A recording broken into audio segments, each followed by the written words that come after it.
Ce soir, ici à Paris, ça a été une soirée assez magique. On a eu la chance, sur le tapis rose de Catherine, d'avoir une exclusivité avec la très grande Jane Birkin. Elle nous a parlé d'un paquet de choses, du dernier film qu'elle a fait, de la carrière cinématographique de Charlotte Gainsbourg, mais aussi de tout le battage publicitaire qui existe ici en France autour du film Gainsbourg vie héroïque. Alors, je vous laisse avec moi, mais aussi avec la très charmante Jane Birkin. Bonjour, Madame Birkin. Bonjour. Vous venez de tourner un projet, vous en faites la promotion. Nous, à Montréal, nous ne verrons pas ce film immédiatement. Nous allons le voir un peu plus tard. Mais il s'appelle 36 vues du pic. C'est ça, 36 vues du pic Saint-Loup. 36 vues du pic Saint-Loup. Vous voulez nous en parler? Oui, c'est un film de Jacques Rivette, auteur de Nouveau Vague de... Je ne sais pas combien de films il a fait, Jacques. Il a 83 ans. Moi, j'en ai fait 3 avec lui. Peut-être son plus célèbre tout de même, c'est Céline et Julie vont en bateau. Et moi, j'ai pu faire L'amour par terre avec Geraldine Chaplin. Et puis La Belle Noiseuse qui a gagné le Palme d'Or à Cannes. Et puis 36 vues de Le Pic Saint-Loup, qui est celui-là. C'est rare de tourner trois fois avec le même type.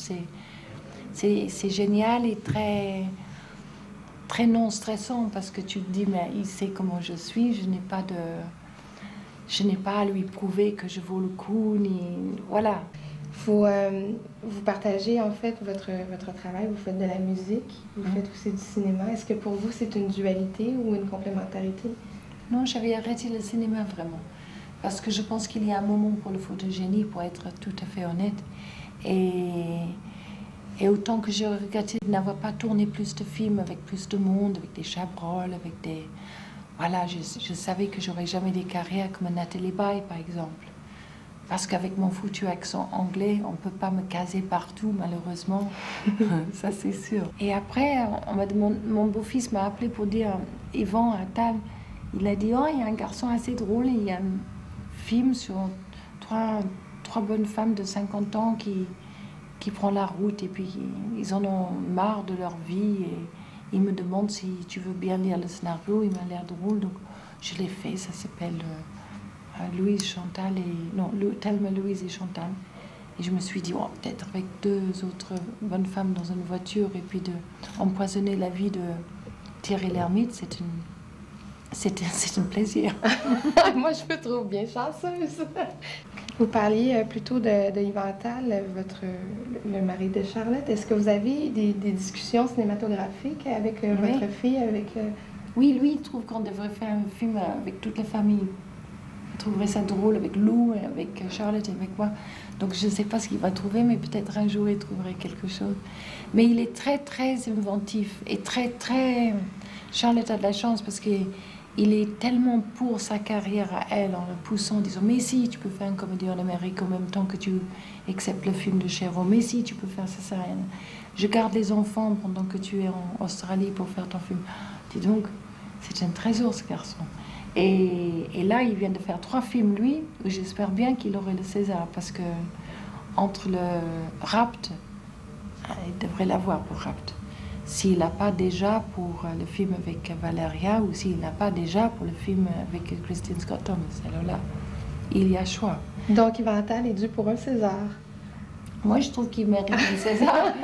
Et ça serait bien avec Charlotte, avec tout ce qui lui tombe dessus, qu'elle mérite tellement depuis les derniers 25 ans. Depuis Jane Eyre, elle aurait dû avoir un César ou un Oscar ou voilà. Mais déjà qu'elle a été récompensée à Cannes pour Antichrist.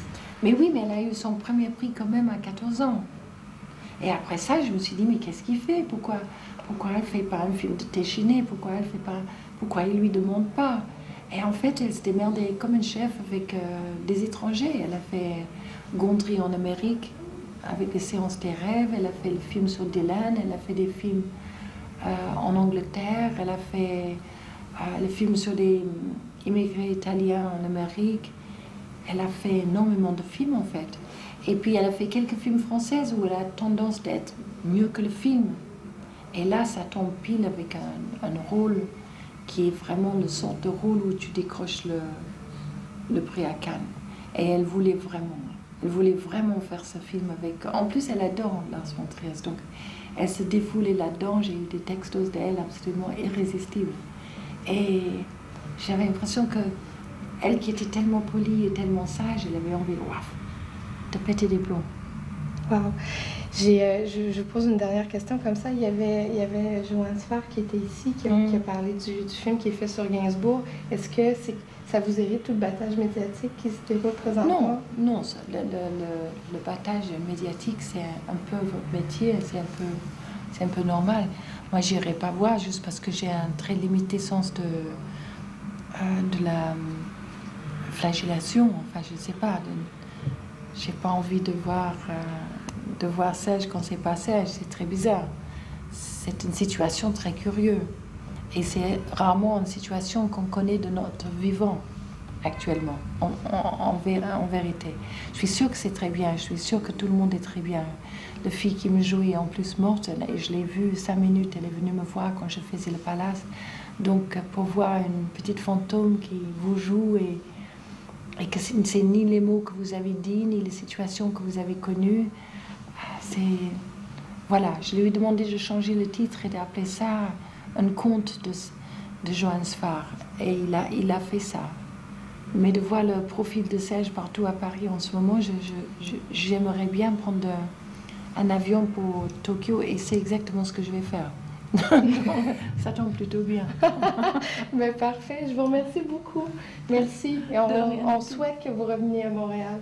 Merci. On vous aime bien en chanson, en cinéma. Et je pense que Charlotte est en train de chanter là-bas maintenant. Non, en fait, moi, je vais la voir en concert.